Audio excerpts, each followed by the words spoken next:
야구야구 김용준입니다. 류현진은 현재 10경기에서 4승 1패 3.00을 기록하고 있습니다. 다르비슈가 1.86, 마에다가 2.52를 기록하고 있는 상황에서 류현진이 기록 중인 아메리칸 리그 평균자책점 6위가 좀 아쉽다고 생각하시는 분이 계실지도 모르겠습니다. 하지만 류현진을 제외한 나머지 토론토 선발진의 평균자책점이 5.60이라는 점을 말씀드리면 생각이 달라지실 텐데요. 5.60이면 올 시즌 메이저리그 26위에 해당됩니다. 류현진이 10경기에서 5번의 퀄리티 스타트를 해낸 반면 물론 오프너도 쓰고 있지만 토론토가 나머지 41경기에서 만들어낸 퀄리티 스타트는 단 3개입니다. 그럼 좀 더 자세하고도 어려울 수 있는 이야기를 해보겠습니다. 2018년 212와 3분의 1이닝 17승 6패 2.37을 기록한 필라델피아 에런 놀라는 팬그래프 승리교도에서 5.4를 기록하고 메이저리그 투수 8위에 오릅니다. 팬그래프 승리교도 1위는 217이닝 10승 9패 1.07을 통해 9.0을 기록한 디그롬이었습니다. 하지만 레퍼런스 승리교도에서 놀라는 10.2를 기록함으로써 9.9인 디그롬을 제치고 메이저리그 투수 1위에 오릅니다. 10.2라는 게 어떤 수준이냐면 투수 역대 최고의 시즌을 뽑다 보면 꼭 거론되는 2001년 랜디 존슨이 10.1, 1999년 페드로 마르티네스가 9.8, 1995년 그렉 매덕스가 9.7이었습니다. 약물시대의 중심에 있었던 1999년 페드로 마르티네스는 213이닝 동안 딱 9개의 솔로 홈런을 맞고 300탈삼진을 달성합니다. 이후 아메리칸 리그에서 300K가 다시 나온 건 18년이 지난 후인 2017년 크리스 세일이었습니다. 1995년 매덕스는 파업으로 인한 단축 시즌이 아니었다면 투수 역대 최고의 시즌이 될 수도 있었는데요. 그의 매덕스는 28경기에서 209와 3분의 2이닝을 기록함으로써 경기당 7.50이닝을 소화하면서도 1.63이라는 충격적인 평균자책점과 이닝당 출루 허용 0.82를 기록합니다.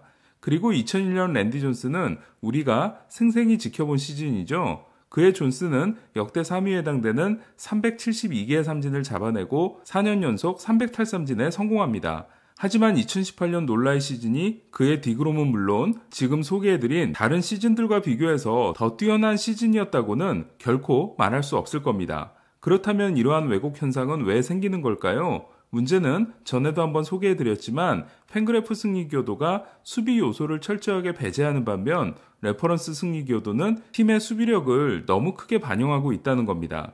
2018년 필라델피아는 다저스 감독 선임에서 탈락한 게이브 케플러를 감독으로 데려가면서 신야구를 시작하지만 시스템과 누적 데이터가 전혀 갖추어지지 않다 보니 구멍이 숭숭 뚫린 쉬프트를 했고 이게 디펜시브 런세이브 마이너스 118이라는 사상 유례 없는 수비 불안으로 이어진 겁니다. 당연히 팀 수비가 흔들리면 투수는 더 크게 흔들릴 수밖에 없습니다.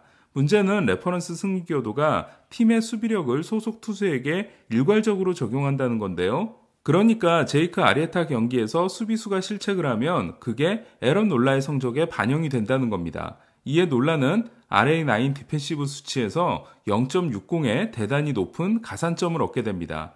RA9 디펜시브는 그대로 더해지는 건 아니고 그 투수 대신 리그의 평균적인 투수가 나섰을 때 내주게 되는 9이닝당 실점을 계산할 때 반영되는 항목 중 하나입니다.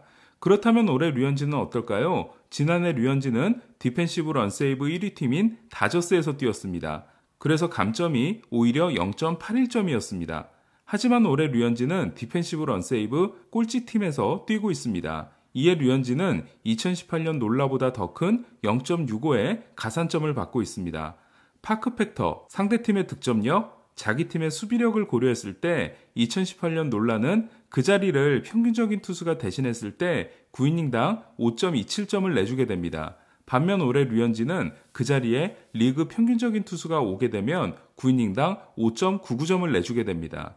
반면 김광현은 3.99점, 마에다는 4.34점, 다르비슈는 4.40점으로 류현진보다 훨씬 좋은 환경에서 공을 던지고 있고 다나카는 5.11점으로 류현진 다음으로 좋지 않습니다. 다시 류현진과 김광현을 비교해보면 류현진은 김광현에 비해 등판한 9장의 파크 팩터와 상대팀의 타격 수준 그리고 팀의 수비 지원이 모두 매우 나빴음을 확인할 수 있습니다.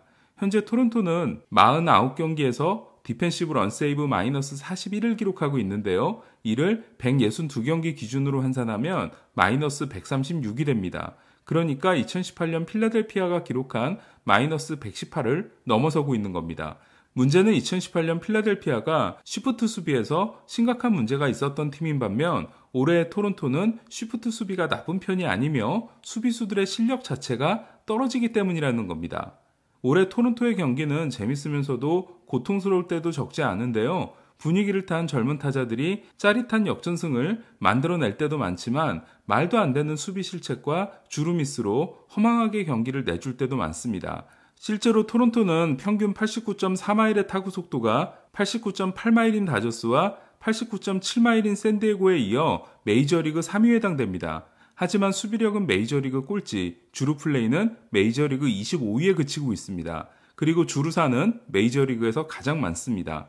이렇게 대단히 불리한 조건에서 공을 던지고 있는 류현진은 내일 필라델피아 시티즌스 뱅크파크에 처음으로 나서게 되는데요. 시티즌스 뱅크파크는 홈런이 펑펑 터지는 타자 구장으로 유명합니다. 한편 토론토는 오늘 필라델피아와 더블헤더 2경기를 모두 패했습니다. 지난 매치전에서 5이닝 1실점 승리를 따냈던 로비 레이는 1차전에 나섰지만 4와 3분의 1이닝 5실점 패전을 안았습니다.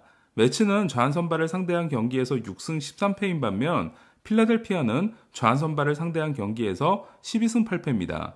그리고 토론토가 8번 시드로 포스트 시즌을 시작하게 되면 와일드카드 시리즈에서 대결해야 하는 시카고 화이트삭스는 좌한 선발을 상대한 경기에서 올 시즌 13전 전승입니다. 1차전에서 상대 선발 잭 애플린에게 7이닝 완봉승을 내주며 7대0의 완봉패를 당한 토론토는 2차전에서는 더 충격적인 패배를 당했는데요. 갑자기 로버츠처럼 행동하기 시작한 몬토요 감독이 한 박자 빠른 투수 교체를 계속하더니 불펜에서 가장 믿을 수 있는 돌리스가 하퍼에게 동점 2타점 2루타를 맞고 또 역전을 허용하는 과정에서 부상까지 당하게 됩니다. 결국 토론토는 5대2로 앞섰던 경기에서 7대8의 역전패를 당하게 됩니다. 7월 평균 자책점이 3.29, 8월 평균 자책점이 3.80으로 메이저리그 7위였던 토론토는 오늘 2경기를 포함한 9월 평균 자책점이 6.95에 달하고 있습니다. 이는 압도적인 메이저리그 꼴찌입니다. 오늘 2패를 통해 토론토는 26승 25패로 5할 승률 플러스 1로 성적이 나빠졌는데요. 하지만 8번 시드에 가장 가까이 있는 팀인 시애틀이 22승 29패로 마이너스 7이기 때문에 4경기 차가 뒤집히기에는 경기 수가 9경기밖에 남아있지 않습니다. 이에 팬그래프가 계산하는 포스트 시즌 진출 확률은 여전히 95.8%입니다. 그러나 토론토의 포스트 시즌 전망은 점점 어두워지고 있다고 할 수밖에 없는데요. 올해 최악의 환경에서 뛰는 류현진 선수가 내년에는 보다 개선된 환경에서 공을 던질 수 있기를 기대해 보겠습니다. 저는 내일 7시에 등판하는 류현진과 8시에 등판하는 김광현의 통합 리뷰를 엠스플에서 맡았기 때문에 리뷰가 끝나고 영상으로 찾아뵙기까지는 시간이 좀 걸릴 것 같습니다. 이상 김영준의 야구야구였습니다.